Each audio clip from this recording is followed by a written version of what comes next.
무조건 아껴야 잘 사는 시대는 아니지만 그렇다고 필요 없는 걸 살 필요는 없습니다. 평범한 설계는 실패한 설계, 보험 대통령의 슬로건인데요. 태아보험에서 이건 꼭 빼셔야 된다라고 생각하는 담보를 모아왔습니다. 이것만 빼셔도 90%는 성공이긴 한데 솔직히 100% 성공하고 싶으시잖아요. 상담 신청 남겨주세요.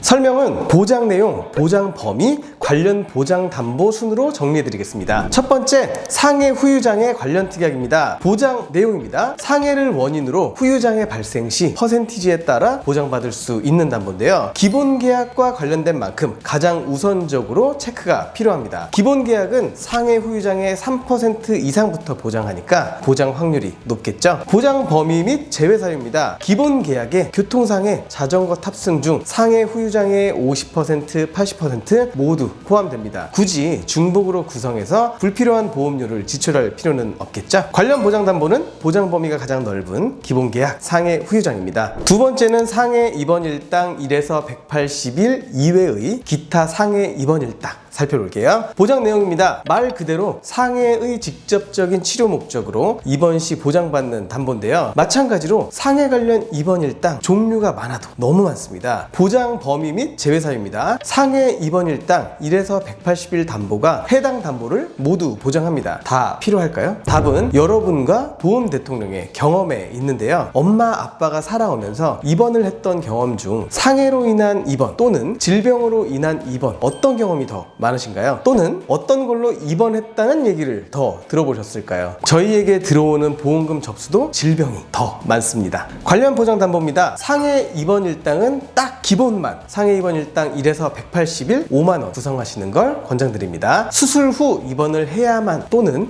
종합병원 또는 중환자실에 입원을 해야만 보장하는 일당은 과감하게 제외하시면 되겠습니다. 세 번째, 상해 수술 관련 담보들입니다. 보장 내용 먼저 볼게요. 상해의 직접적인 원인으로 수술을 받는 경우 보장하는 담보인데요. 5가지를 묶어서 안내 드릴 건데 보장 범위 및 제외 사유입니다. 골절 수술, 화상 수술, 심한 상해 수술, 중대한 특정 상해 수술, 뇌 내장 손상 수술은 모두 상해 수술비에 포함됩니다. 여기에 상해 수술비 보장 금액을 보완하는 상해 수술비 1에서 5종을 구성한다면 심한, 중대한 뇌 내장 손상에 대한 수술처럼 중증 상해에 대한 수술부터 골절 화상 등 경증 상해 수술까지 수술 회당 보장되니까 핀셋 보장처럼 구분되는 담보들은 구성할 필요가 없다고 생각합니다. 관련 담보입니다. 방금 언급한 상해 수술비와 상해 수술비 1에서 5종 2가지만 구성하시면 되겠습니다. 네 번째, 질병 후유장애 관련 묶음입니다. 우선 보장 내용을 살펴봐야겠죠. 질병을 원인으로 후유장애 판정 시 퍼센티지에 따라 보장받는 담보입니다. 모든 질병의 마지막은 질병 후유장애라는 말도 있는데요. 그만큼 신체 각 부위 후유장애 정도에 따라 포괄적인 보장이 가능하기 때문입니다. 보장 범위 및 제외 사유 보겠습니다. 숫자가 높을수록 후유장애율이 높다는 것을 의미하는데요. 3, 50, 80%를 포함하여 보장하기 때문에 50%와 80%는 삭제하셔도 되겠습니다. 간혹 태아보험에서 질병 후유장애 자체가 불필요한 거 아니냐라는 질문 하시는데요. 질병 후유장애는 매우 중요한 보장이거든요. 선천적인 뇌병변 장애나 지적 장애 등 장애 등급 판정을 받는 경우에도 보장됩니다. 관련 보장 담보입니다. 질병 후유장애 3% 이상 기억하시면 좋겠죠? 다음은 기타 성인질환 2가지를 알아볼 건데요. 담보명이 곧 보장 내용인 만성 당뇨 합병증 진단과 말기 신부전증 진단입니다. 각각 진단 시 가입 금액을 보장받습니다. 보장 범위 및 제외 사유 보겠습니다. 소아 당뇨 또는 당뇨 진단 시가 아닌 당뇨 합병증 진단을 받아야 보장받는 2차 진단이고요. 말기 신부전이므로 확률이 낮다고 판단했습니다. 관련 보장 담보는 없습니다만 보험료 절감을 목적으로 삭제하시는 게 좋습니다. 다음은 수술 관련으로 넘어가 볼게요. 먼저 보장 금액이 너무 적거나 30세 이전에 수술할 수 있는 확률이 적은 담보들을 모아왔습니다. 보장 내용입니다. 심장질환, 뇌혈관, 간질환, 백내장, 녹내장, 동맥경화 등을 보장하는 담보들입니다. 뭔가 어린이와는 어울리지 않는 보장 내용이라 할 수 있겠습니다. 보장 범위 및 제외 사유입니다. 영유아 성장 시기보다는 성인 시기에 집중되어 있는 걸 확인할 수가 있는데요. 당장 태아보험에서 해서까지 미리 구성을 하기보단 추후 성인 시기가 되면 연령에 맞는 수술비 보장으로 준비해 주시면 되겠습니다. 또한 일부 담보는 보장 금액도 적은 편입니다. 관련 보장 담보는 질병 수술비와 질병 수술비 1에서 5종이고요. 가장 넓은 질병 관련 수술비 2가지임을 기억해 주시면 좋겠습니다. 다음은 암, 뇌, 심, 산정 특례 대상 관련 보장입니다. 보장 내용 보겠습니다. 암, 뇌, 심장 질환 진단 이후 산정 특례 대상이 된 경우 보장받는 2차 진단비 개념입니다. 보장 범위 및 제휴 사유입니다. 태아 어린이 보험에서 성인 3대 진단비의 구성이 정말 필요한가? 라는 생각을 하게 되는 경우가 많은데요. 그럼에도 진단비는 보험의 기본으로 분류되는 암, 뇌혈관, 심혈관 진단비는 필수적으로 구성해야 한다고 보시면 되겠습니다. 하지만 여기에 더불어 산전 특례 대상에 대한 보장까지 추가하기엔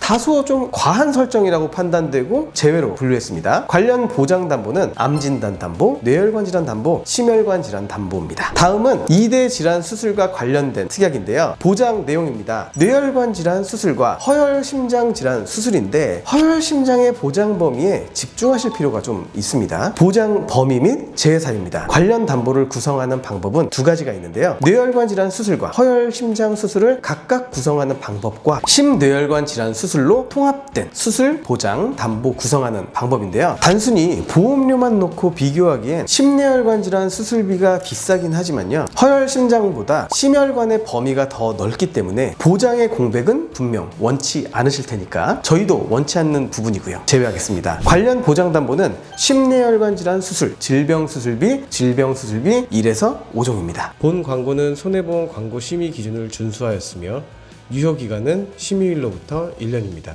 다음은 태아 어린이 보험을 준비하는 분들이라면 한 번쯤 눈여겨볼 만한 보장들인데요. 보장 내용 먼저 볼까요? ADHD 진단, 그리고 중증 틱장애 진단, 약물 치료와 같은 정신 관련 질환과 아토피 진단비 등 피부 관련 진단 시 가입 금액을 보장합니다. 제외 사유 보겠습니다. 첫 번째, 보장 금액 대비 납입하는 보험료가 저렴하지 않은 것. 두 번째는 진단 기준입니다. ADHD 진단의 보장 금액은 최대 30만 원, 특히 중증 아토피 진단비 보장금액 90만 원임에 비해 보험료는 5,544원으로 너무 비쌉니다. 약관 기준 중증 아토피의 진단 기준은 아토피 진단 후 OSI 점수 40점 이상일 경우에만 해당되기 때문에 기준도 높은 편이라 할 수 있겠습니다. 중증 틱장애 진단 보장금액 20만 원으로 낮은 편에 속하고 운동틱과 음성틱이 동반된 증상이 1년 이상 지속된 경우에 보장합니다. 정신과 관련 질환의 경우 실손에서의 보장도 제한적이고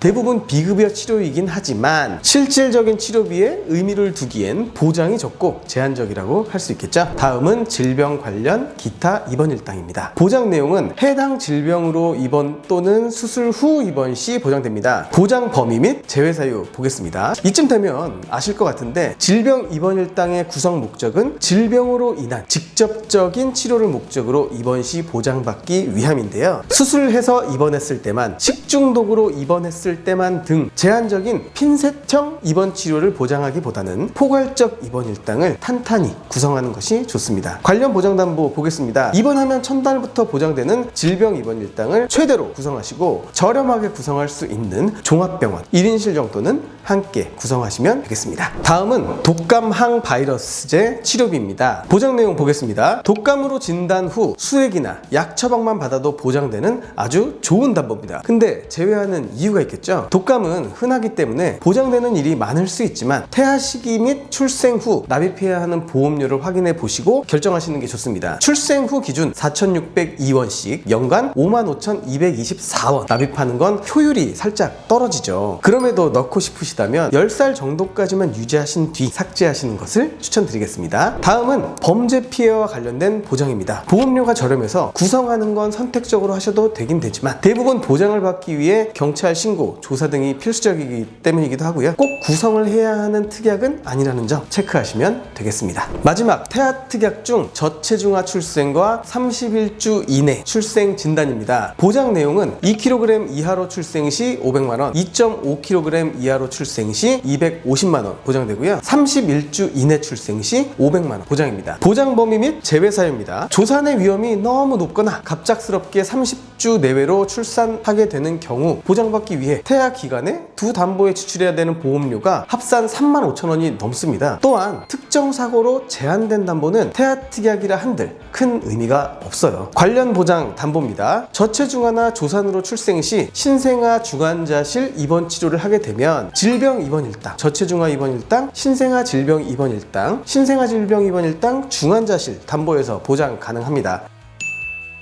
자, 이렇게 불필요한 담보를 일부 말씀드렸는데요. 더 많은 불필요 담보가 있다는 것, 영상이 너무 길어질까봐 언급도 못했습니다. 보험 너무 어렵고 복잡하시죠? 보험 대통령을 통해 가입하시면 이런 고민 저희가 다 해드리고, 보험을 유지하시는 동안 보험금 청구, 보험 변경 저희가 다 알아서 해드립니다. 여러분은 보장만 받으세요. 감사합니다. 보험 대통령이었습니다.